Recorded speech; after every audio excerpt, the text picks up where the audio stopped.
Yeah? Okay. So it was kind of funny, piggyback off of his intro.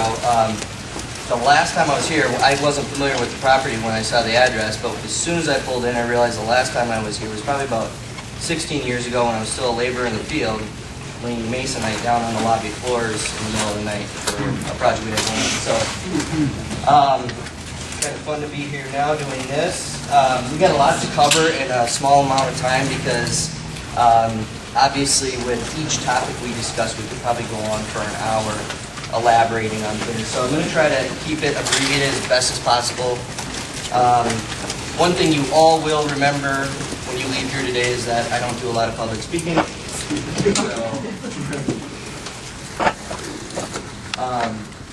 Little intro on us. We provided construction services to the commercial real estate industry for over 20 years. We are a relationship-driven company. We don't do a lot of marketing. We don't do a lot of stuff like this.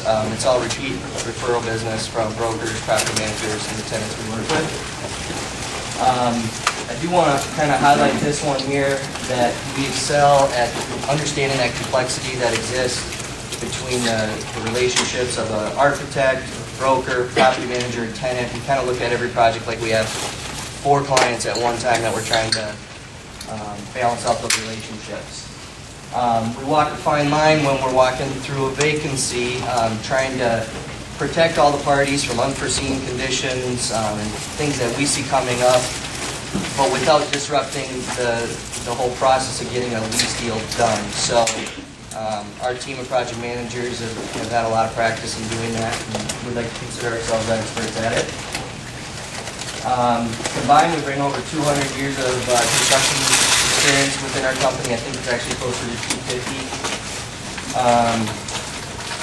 We do 250 to 300 tenant improvement projects a year and some new construction. But the one thing that kind of makes us really understand what it takes to put a deal together is the fact that we bid 750 to 1,000 projects a year.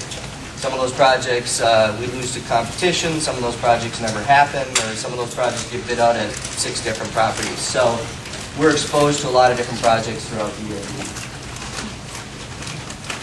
So before we walk into a space, there's some questions that I ask in my mind just to get me thinking about what I'm going to look for once I get to the property. They're kind of the less obvious issues that you can physically see and say, oh, there's a problem. These are more of the things that usually don't come up until it's too late. Is the property space going to be used different than it was previously? So is there going to be a change of use? An example would be you've got a warehouse distributing building that's going to be converted to manufacturing.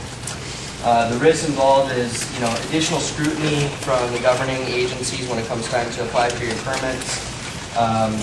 Additional fees may be associated with that process, and then with the change of use, you might be subject to parking and zoning type restrictions that have to be considered. There's a couple project scenarios that I had in here. I'm going to skip over them, given the amount of time we have. We'll come back to them if we have time at the end. Second question, is the building designed currently as a single or multi-tenant? Pretty simple question, but obviously can impose a lot of different things on a project when you've got a building that is, maybe it was a build-to-suit, built for one tenant, and now you want to split it into 3. I've got to start thinking about how are we going to separate utilities, gas, and electrical. How is the heating and cooling set up in the building now, and how is it going to have to be modified to accommodate additional tenants? Tenant separation walls, where are they going to go? What's the best place for them? How much is that going to cost?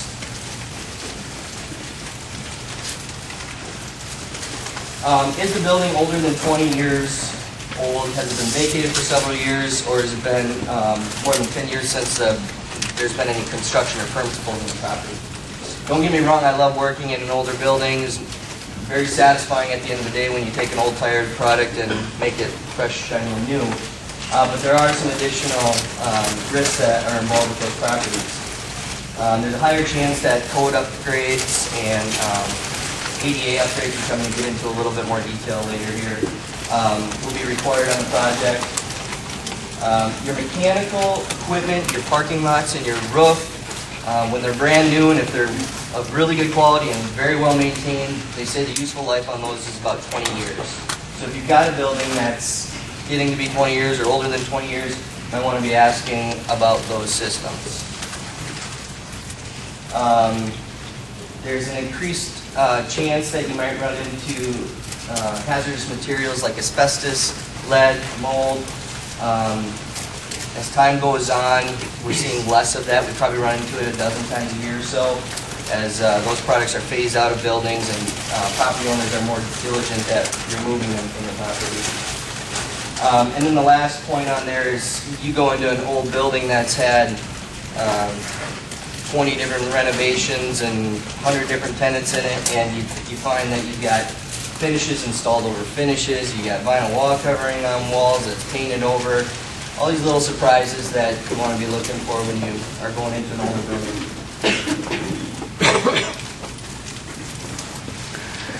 Signs of deferred maintenance. The actual sign of deferred maintenance is usually typically pretty obvious, but the thing I want to point out there is if I'm seeing a lot of those signs, it gets me asking, okay, have we made some bad situations worse by not taking care of things? And have you reduced the useful life of some of the building systems because they haven't been well maintained? So I might be asking the tenant, when was the last time something was repaired or replaced? Landlord-specific requirements is the last one I want to cover before we go into a little bit more detail. And that's just, a building like this, I'm sure has landlord policies and procedures manuals that need to be followed. It's the property owner's way of providing high-quality management to their tenants and bringing some consistency to the building that they're in, or that they're managing. Specifically, we've got, electrical and mechanical design criteria typically gets looked at by facilities engineers. Sometimes there's preferred or approved vendors that are only permitted to work in the building. Fire protection, life safety, electrical mechanical vendors is not uncommon. And then also the work that you might get down the road with a prospective tenant on a plan, but forget that it has to be reviewed by facilities managers and the landlord, and all of a sudden you're introducing changes into a plan that they thought was complete. I was asked by more than one person today to talk a little bit about sewer and water assessment fees, so I'm going to touch on that real quick. What are they? Basically, they're fees assessed by a governing agency to manage wastewater and water treatment. Within the 7-county metro area, the Met Council actually handles that review process. The funny thing is they actually, well, I'll get into this in a second about who they charge. How are the fees assessed and what causes the increase? So when we go in for a permit, the plan reviewer will look at a plan at the city and determine if the project should be assessed for SAC and WAC. However, we've made it a habit, especially the last couple of years, immediately at the same time we apply for a permit, applying to Met Council for the assessment, because they can take 10 to 15 days. It doesn't cost anything to have them review the plans and determine if there's going to be a charge. The additional charges are typically triggered by kind of like a change in use scenario. If you're taking some warehouse space and converting it to office, the occupancy classification is going to change. Your occupant load will go up. In addition to that, they might see additional plumbing fixtures, equipment, or appliances that are going to put demand on the wastewater treatment system, more fees. And you can tell them you're only going to have one guy working in the plant. They're going to do whatever the book says for a manufacturing company says is working in a plant. So how much do these fees cost? Met Council, they just had an increase. I typically just tell people it's around $2,500. I think it's $2,475, something like that. That's for one unit. Some cities charge their own SAC fees in addition to Met Council.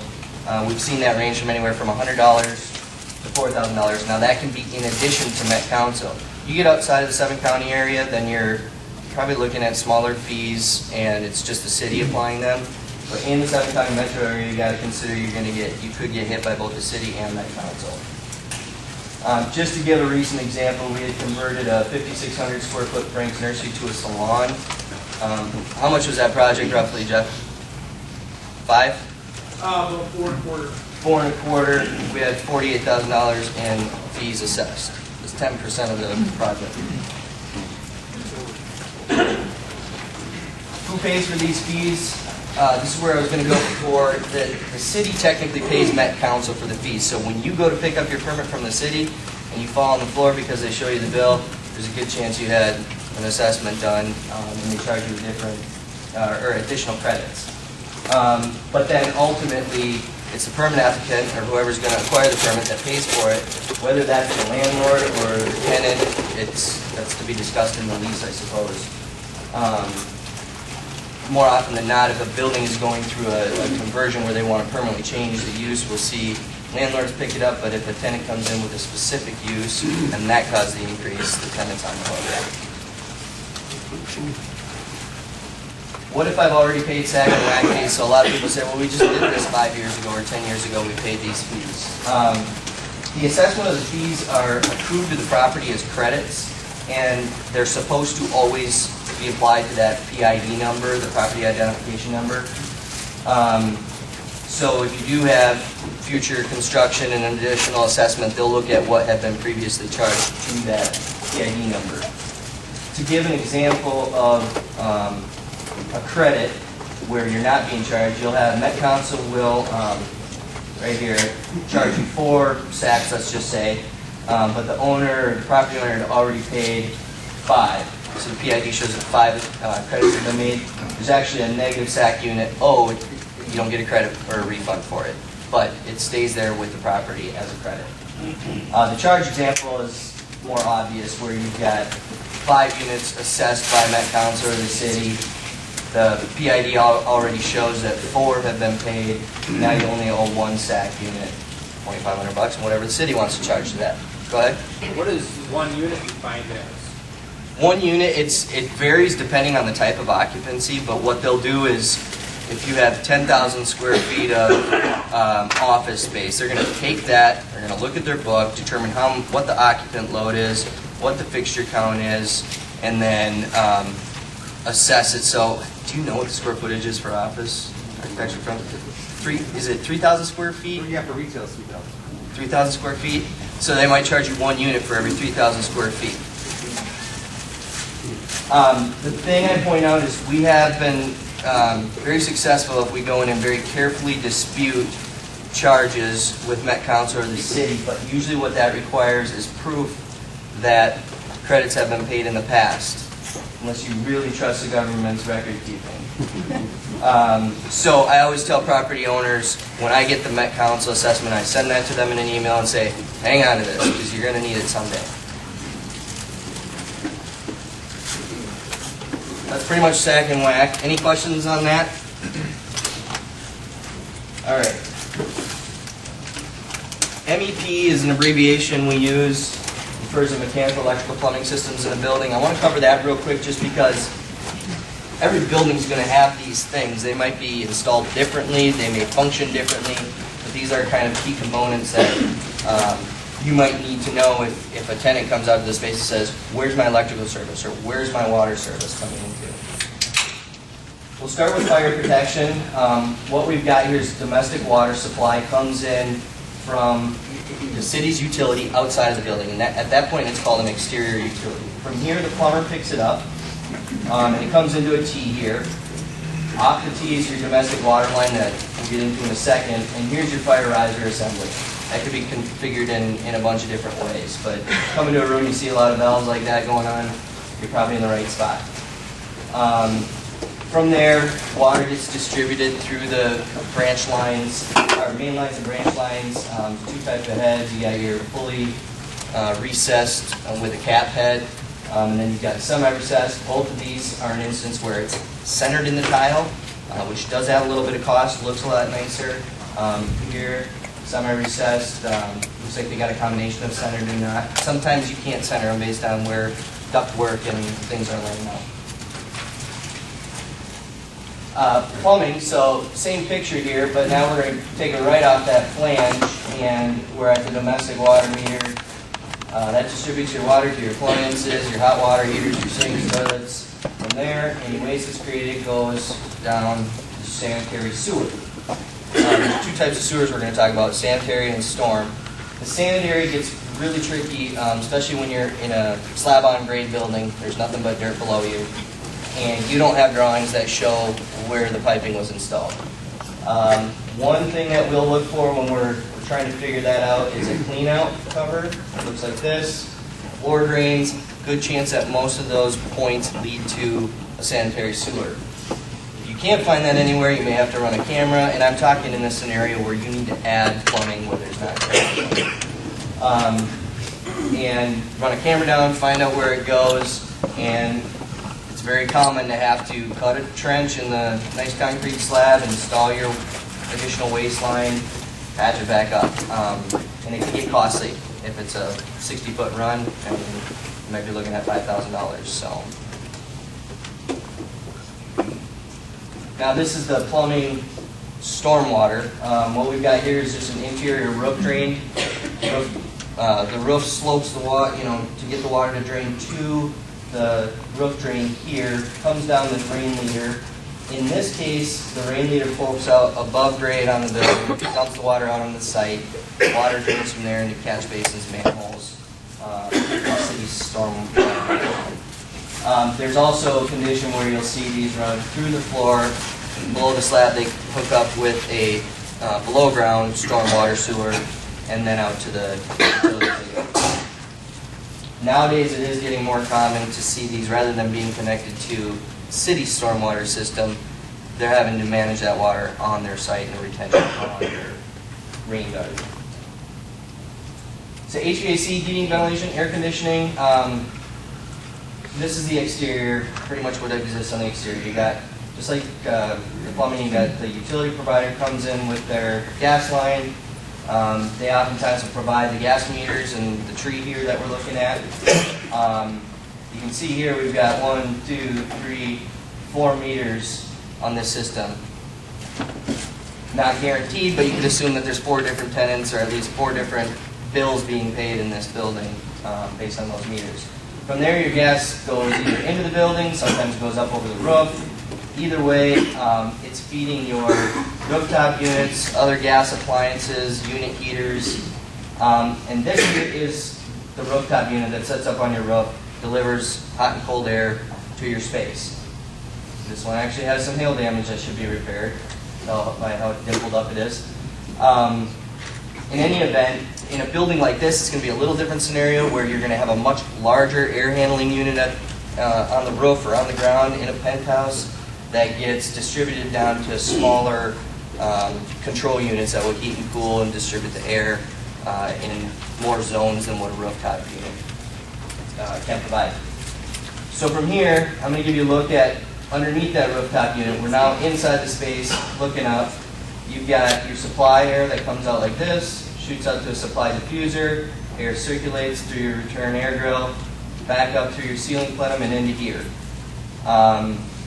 One thing I'll point out is that sometimes it's a ducted return system, so it won't be as obvious. You might see ductwork coming off of both of those main lines there. Electrical service, same deal. You got your utility provider brings power to the building, their transformer from there, wherever the electrician is, picks up the power, gets it into the building service. I didn't have a good picture of a building electrical service at this point, but here's a couple of meters, good indication that there's 2 bills being paid here. Once it's in the building, it goes to your tenant panels or your distribution panels, sub-panels, and sends the power out to your lights, light switches, fixtures, outlets, appliances, so on. So that's pretty much the kind of main building systems in a nutshell. Now, as we walk into the space, finally, what we've done is, the guys that asked me to speak today, they gave me some pictures and said, let's just go and take them apart. So that's what I've done here. If I walked into this room, the first thing I'd see is we got a wood case window, probably an indicator of older construction, more prone to dry rot, probably lacks some energy efficiency, shorter life expectancy than a new aluminum framed window probably. Whenever you can see up in the ceiling, if you can here, I'm looking for exposed combustible materials that the city's fire marshals really look hard at now because it is a return air plenum. You can't have those combustibles up there, so we would flag that as something to be removed. Abandoned and loose wiring. You see just one of those wires hanging down, not a big deal, but if you look up and it looks like cobwebs up in the ceiling, there's so many of them, you're going to have to deal with them most likely. Radiant heat, you know, if I looked at that, I'd just say, do we still need it? Why do we need it? Why isn't the conventional heating and cooling system providing an adequate amount of heat to this space? Solution on a space like this is I typically would discuss with the tenant what their expectations are, discuss with the landlord what they want to do. Maybe they're phasing some of these older conditions out of their building. Maybe they like it just the way it is. And then ultimately you bring those discussions to your design and construction team to determine how to go forward. In this case, it's pretty obvious. You've got wet ceiling tiles. I also see some moisture that built up in an acrylic lens fixture here. Looks like either paint or moisture issues going on here.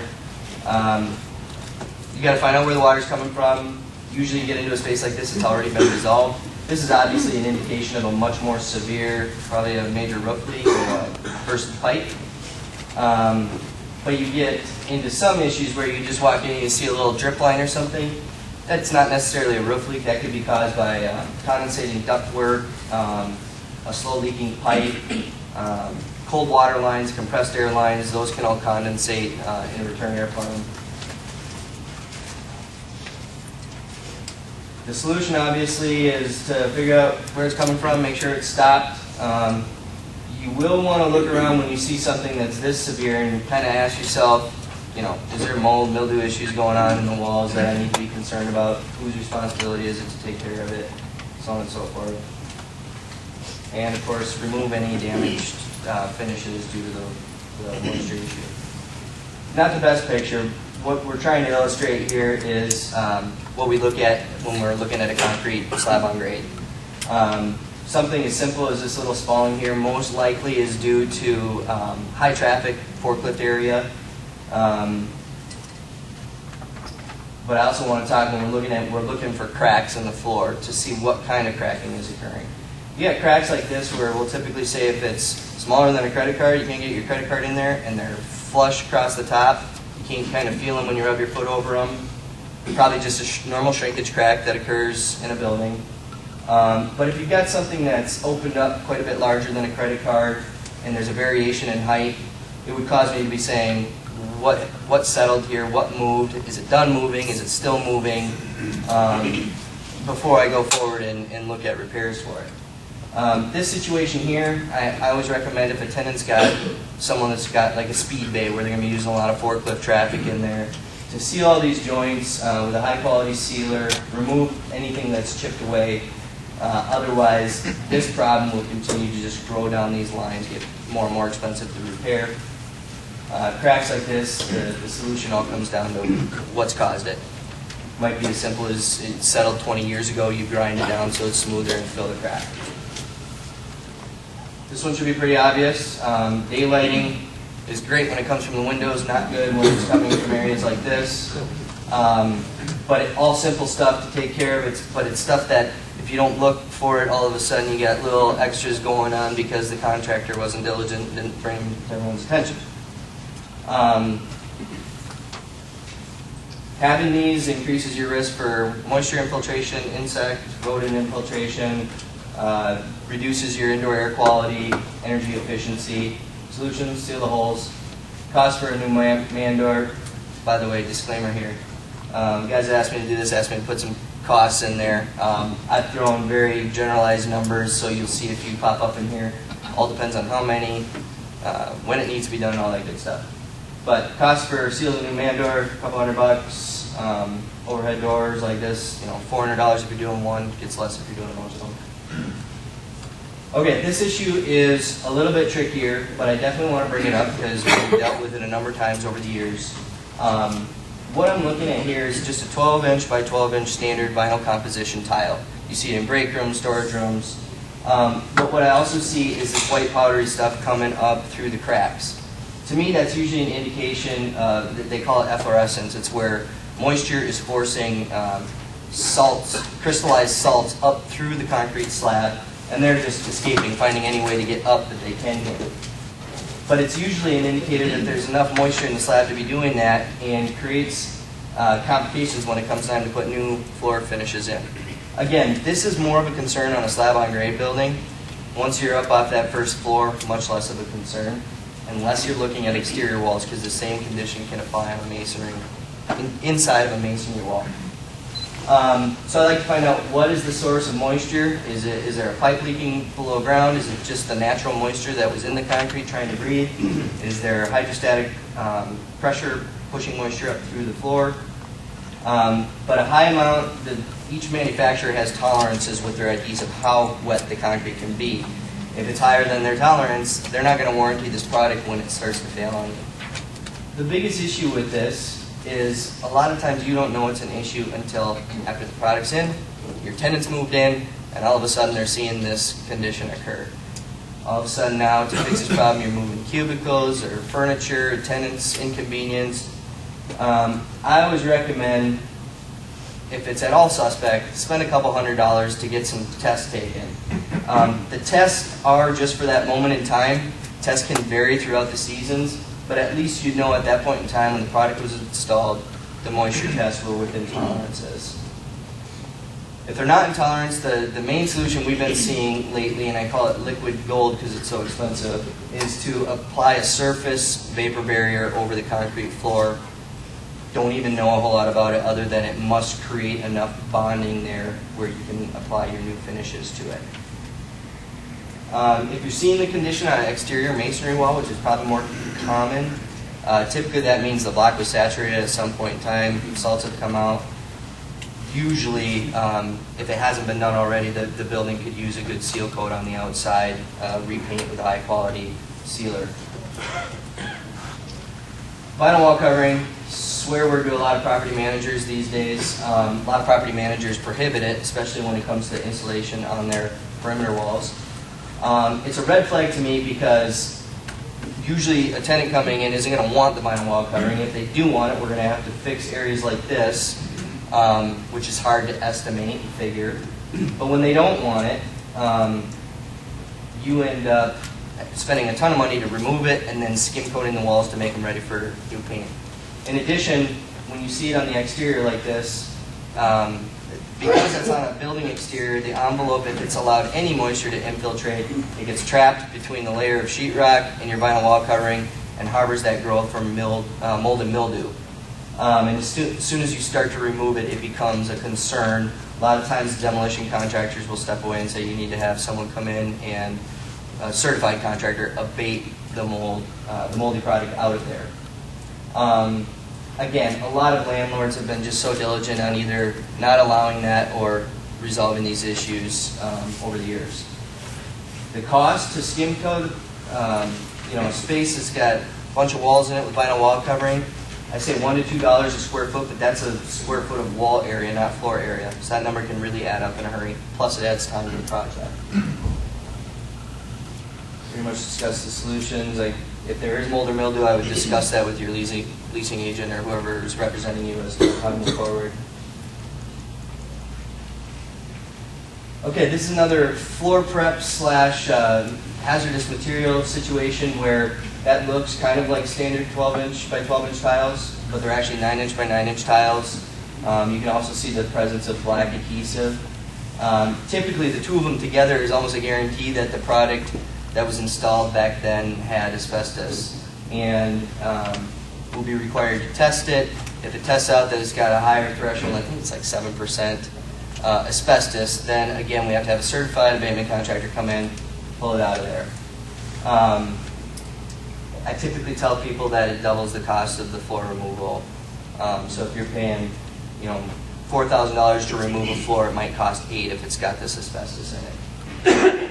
Testing is cheap, it's $200, so if there's any way in the preliminary stages of the project, you can identify whether that's going to be an issue. It'll just help identify additional costs and time involved around the project. Another floor prep issue here, again, this isn't an older building. What we're looking at is we've actually got some old ugly carpet that's got to be removed. We've got a gypcrete underlayment, which is like a thin slurry of concrete that gets applied to a rough floor to get it ready for the carpet. And below that gypcrete, you've got an old old hardwood floor. What typically happens, you start pulling this carpet up, the underlayment starts peeling up with you, and now you're having to do the floor prep thing all over again. Here it's more obvious, you got a rough floor, it's going to have to be more smooth than that before you put new finishes in. Very diligent contractors will include, minor floor prep as they see needed and what's standard, but very rarely is a contractor, unless they're told, unless they can physically see this, are they going to know that there's these additional costs until they start pulling that floor up. So that would go back to if the building's older than 20 years old, or if it just looks like an older space, you might want to ask, have you ran into any issues when it comes to floor prep? The other thing to consider is what's going in. What does the tenant want to put on top of that floor? If they're just going back in with broadloom carpet, rolled goods, the floor prep doesn't have to be quite as smooth, but if you're going back in with an epoxy coating or a VCT flooring or carpet tiles with vinyl backing on it, you got to have that floor finish the subfloor a lot smoother, flatter, cleaner before the new finishes go on.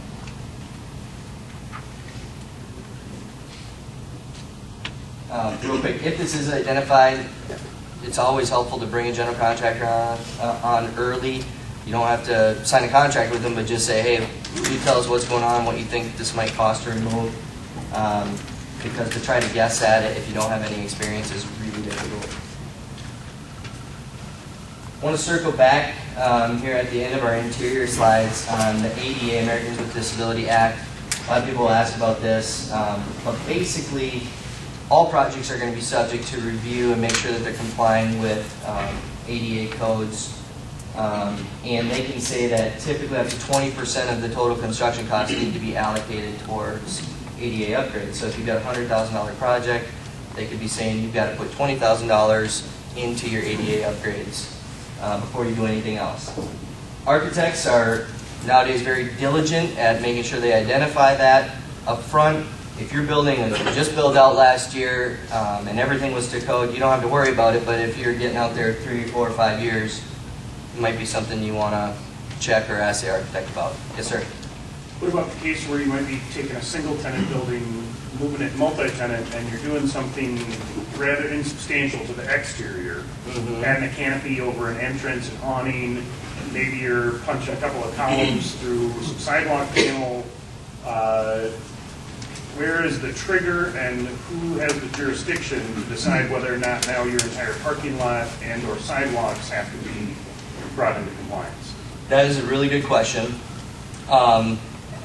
Is there a new tenant going into the space, or is it for an existing tenant? Let's say same use. If it's the same use, that's less relevant than if a new tenant is going to be occupying the space and the actual certificate of occupancy is going to be... Same CO, no changes. Okay. Then I would say every city is going to use their discretion and how they, I think it's a little loose. I could see a city coming in and saying, we're not going to make you put new bathrooms on the inside of your building, but as long as you're upgrading the exterior, we're going to make sure that you have a handicapped accessible ramp on the outside, and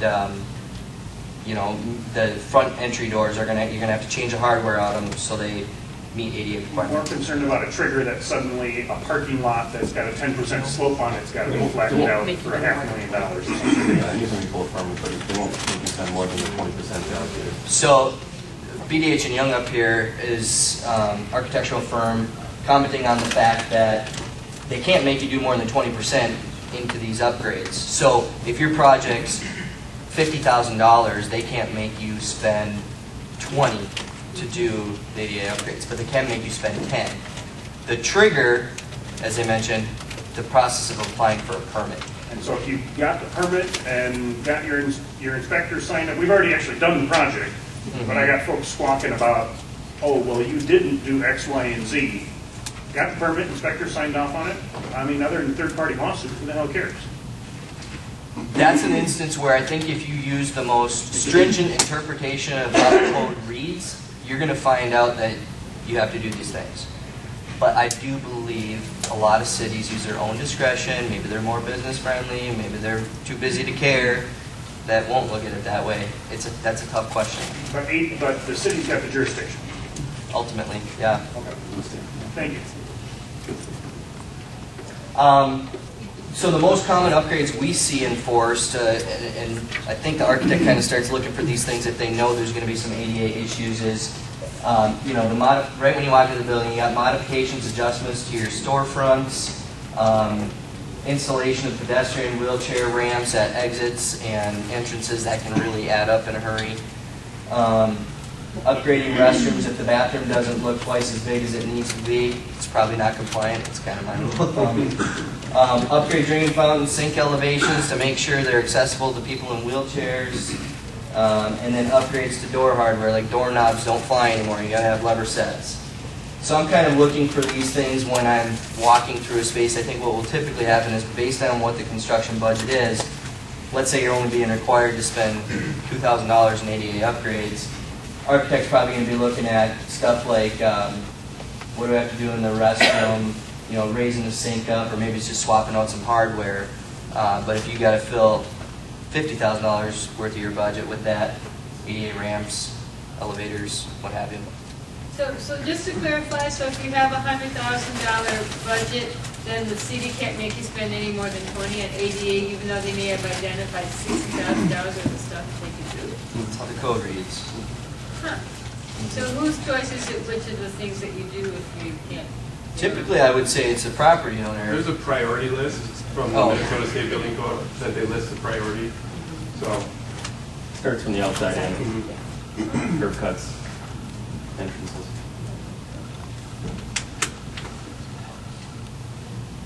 I think that's pretty much that. Okay, so it's 12:43. Take me half hour to go through exterior. Do you want to roll into? You want to just start into it and stop when we want, or do we want to see if there's more questions? 10 minutes, we can stop for questions. Additional questions? Okay. So we're going to talk about the exterior that you can see a little bit. Things that I look for. I'll try to abbreviate these slides as much as possible. Here you've got your asphalt parking lot. A straight crack running through a parking lot, typically not a big deal so long as it's been sealed up. Again, that's probably just some shrinkage occurring, a little bit of settlement maybe.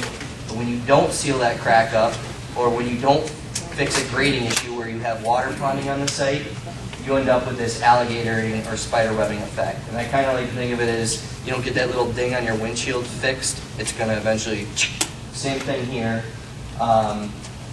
So when you see just a crack starting, you want to get that seal coated. If you see that surface of your bituminous wear course, your parking lot surface becomes more gray and white, you're going to want to seal coat that.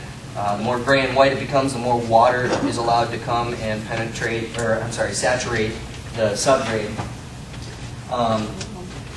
Solutions to this: maintain the parking lot. The more you maintain it, the longer it's going to last. Minor cracking can be filled and sealed. A situation like this, you're probably looking at a subgrade issue where you're either going to have to go down and mill at the settlement we think is done. You mill that out, you put a thicker layer of asphalt over the top of it. If you do a hand probe and there's still very saturated subgrade soils, it might be an area where you're going to overcut, dig out the wet dirt, and then go back in with dry fill, new parking lot. Little areas like this, control joints always exist on a project. Some are sealed up, some are not. I'd say the first key to this is grading. Buildings are not submarines. They're designed to shed water, not hold water. And so anytime you have a grading situation where water is allowed to run or pond near the building, you're going to be opening up the risk to saturate the soils next to your foundations and sidewalks, slabs, stoops. So when I see a void like this, I kind of say, this would probably be sealed up. The sidewalk was way too flat. And I could tell that water had recently sat there. So just get them sealed up with a high-quality sealant. Get it on a maintenance program to take a look at that every couple of years because it is something that's going to have to be redone from time to time. One more thing, the more you allow the subgrade to become wet, especially in Minnesota here, the more likely your finished surfaces are going to heave when the ground freezes on the outside. Just because the more moisture it is there, the more it expands and pushes those slab finishes up. Okay. Here the issue's pretty obvious. What's caused it? We've got a CMU, concrete masonry block wall here, big holes in the bottom. If you stood out and looked at this thing, there's holes on both sides, you're wondering how it's still standing up. This is obviously a little more extreme example, but my guess is by looking at this, you've got snow being piled up there all winter long, the area is holding moisture, the dirt's wet, you got salt and ice removing chemicals sitting against that block. Over time it's deteriorated the block, the face of it at least. This problem will just continue to grow and grow. If it's an exterior wall of your building, obviously you're going to be letting rodents and other things into the building.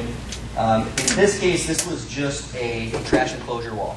So what I'd probably recommend is having a concrete guy go out there and try to use some flowable fill material or something and get that sound again. Less worried about the structural side of it. Identify the cause. Maybe if it's what I think it is here, you'd want to discuss with your snow removal company some strategies to reduce this from happening in the future. If you suspect a situation like this is on a structural wall, something that's holding up a roof, get an engineer involved, have them, or discuss with landlord how we resolve this. But you need an engineer to determine how you're going to reinforce and bring the structural integrity back to that wall system. Okay, masonry wall cracking. It's not uncommon. If you walk around any masonry building, you're going to find some of this. It's caused by shrinkage and then just the natural movement that occurs in a building. What I don't like about this picture is you got a hairline crack, like same with the floor, probably not a big deal, but you have a difference. That mortar joint is not aligned with this mortar joint, which tells me something's moving this way and not just this way. Plus you've got a hairline crack at the top and then it opens up quite a bit at the bottom, which makes you wonder if things are doing this. Could be nothing, but those are the concerns that I would have. Shrinkage cracks, pretty harmless outside of the fact when they get to the point where your mortar's starting to chip away inside of it, you should have that tuck pointed, unless it's like a soft joint, then you should have it recalled. But if you don't, over time, you're going to get moisture infiltrating through there, freezes, the moisture goes in there, holds, freezes in the winter, now you got block that starts to break away.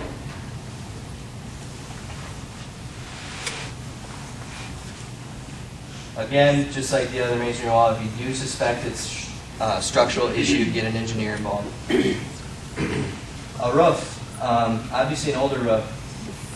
This was the. I know. No. So as I look at this, a whole bunch of little things come to mind. This roof may not have a single leak in it, but I'd be looking at your flashing areas, your areas of roof penetrations to see, is the sealant still good or is it really cracked, peeling away? That might be an area for a potential roof leak. Dark spots like you see here, that may be a shadow. I don't know. But if it's not a shadow, I'd want to take a closer look, see if you can actually see any vegetation or moss growing there. But if it's just a dark spot, there's a good chance that there's been some ponding going on there. Maybe the roof's not draining well in that area. Just like your parking lot, the longer water sits, the sooner it finds a way in. Simple as finding miscellaneous debris on the roof. That's just one more thing to poke a hole in your roof. If you're ever up walking on a roof and you see something, doing the landlord a favor if you pick it up. Stretch memory. I always like to look. This is your parapet wall. The exterior of the building comes up. Your roof runs into it, and then your cat flashing covers it. I like to look at these areas because older membranes have a tendency in the sun to shrink up, and if it feels hollow when you touch it or put your foot on it, there's a good chance that thing's shrunk and eventually it's going to start to crack and become an issue. Like I said earlier, deferred maintenance of a roof system, just like anything else, the shorter lifespan it will have. One note on roofing, if you ever get asked, do you want to upgrade the warranty to a 15 or 20 year for the cost, do it. It's extremely inexpensive and you'll appreciate having it. So if the roof's over 20 years old, I would consider maybe doing an overlay or replacing it. The issue I caution everyone is you say, yeah, we can afford to do an overlay and just go over the top of the roof, but now that you're going to do that, the city's going to start looking at state energy codes, and they might require you to prove that there's enough insulation below that roof membrane to meet the energy codes. If not, now you're looking for a much more costly situation, because now instead of just going over the top of an old roof, you're tearing everything up.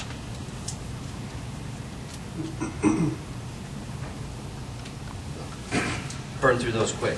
I know, good job. All right, thanks. Any questions that I can answer for anyone? Go ahead.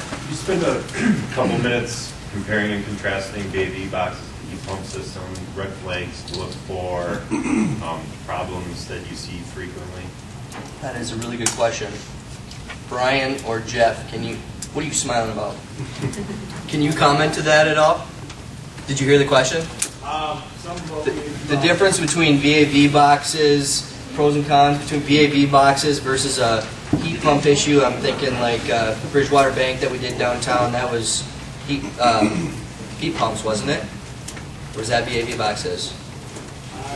Old heat pumps with VAV, variable air volume with VAV boxes, which are controlled within the space. A lot of times, that's going to control a smaller environment.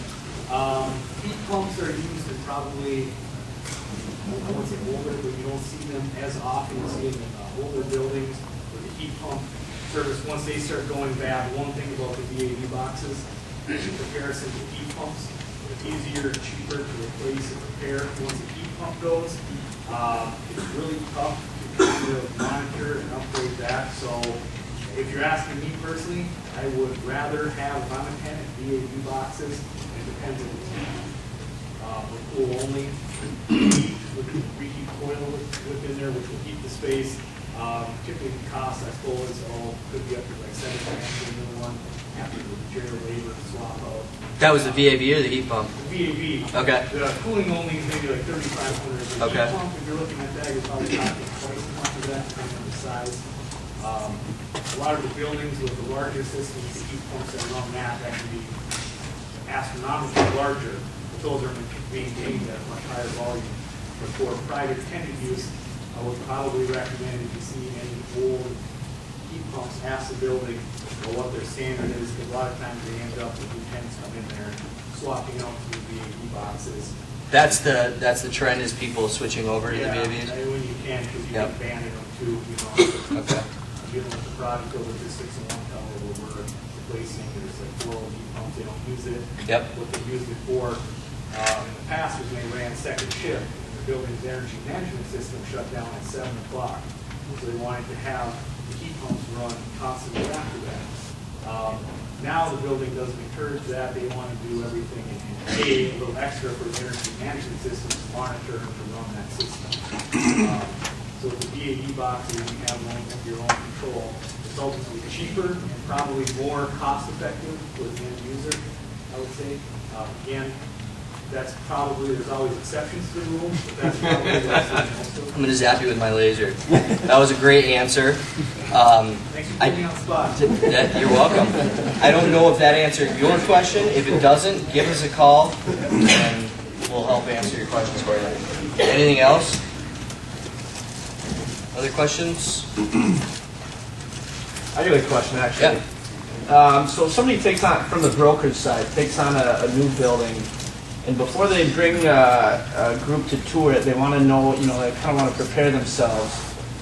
How does somebody, a lot of the questions they get is the power output or volts, amps, whatever those are. How does somebody figure out what that space has and be better prepared for a question like that?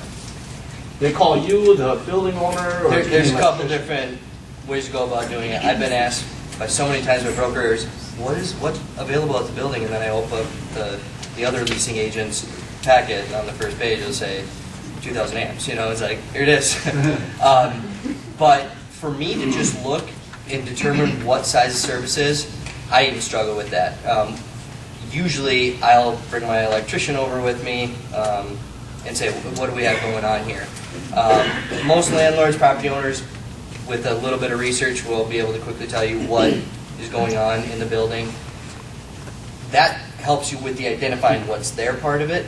What gets a lot more challenging, and it helps if you have a very cooperative and motivated tenant that really is interested in this space, you're going to have to start answering questions about what their electrical demands are. I've used a spreadsheet over the years that I put together that I think is very helpful. You give it to the tenant, they list all their equipment and stuff that they're going to need. You hand that to your electrician now and say, okay, Mr. Electrician, here's what the building has, here's what they need, what are we going to need to do to make it fit them? Yep. Can you talk about how long you really need to get good pricing when we call you and ask you for pricing yesterday? I'd still like to say, in a perfect world, setting new construction aside, if it's just a standard TI project, if we get 5 to 7 days right now, we're really excited. It's going to help us get more competitive pricing for the people asking. The subcontractors are sure going to appreciate it. We're going to appreciate it, and it just allows you to take a better look at the project altogether. Nowadays, there's barely time for question and answer. In fact, that's my first concern when someone calls up and says, I need a competitive bid in 3 days. Go. There's no time for question and answer. And if I know I'm bidding against 2 or 3 of my competitors, and if there's any in the room, they can probably attest to this frustration that there's no time to really define, get scope, apples to apples, so all of a sudden you 3 numbers come in and they're all over the board, no one's on the same page. And knowing if it's turnkey. I think we've ran into issues if the tenant is taking over the space, turnkey versus... Versus is there some that the landlord's picking up or not picking up? Is that where you're... Yeah. That runs into issues when we're competitive bidding. Yeah, there's just not a lot of time for the diligence side of it when we're asked for less than that. Now, a quick budget, like, we just need a quick budget, that's fine. But when we're looking at a competitive bid situation where those numbers are going to be used to go talk to a bank, to talk to an owner, 5 to 7 days would be really nice. You guys agree? So say like I'm appraising like a 60-year-old huge old factory. So if everything is really pretty outdated, city code wise, the city just kind of let it do fine. But once they want to start to upgrade something, does all the ADA and everything else start coming into play? Is this like a multi-tenant building? No, it's a single-tenant huge old factory. I believe any non-ADA compliant issues that exist will at least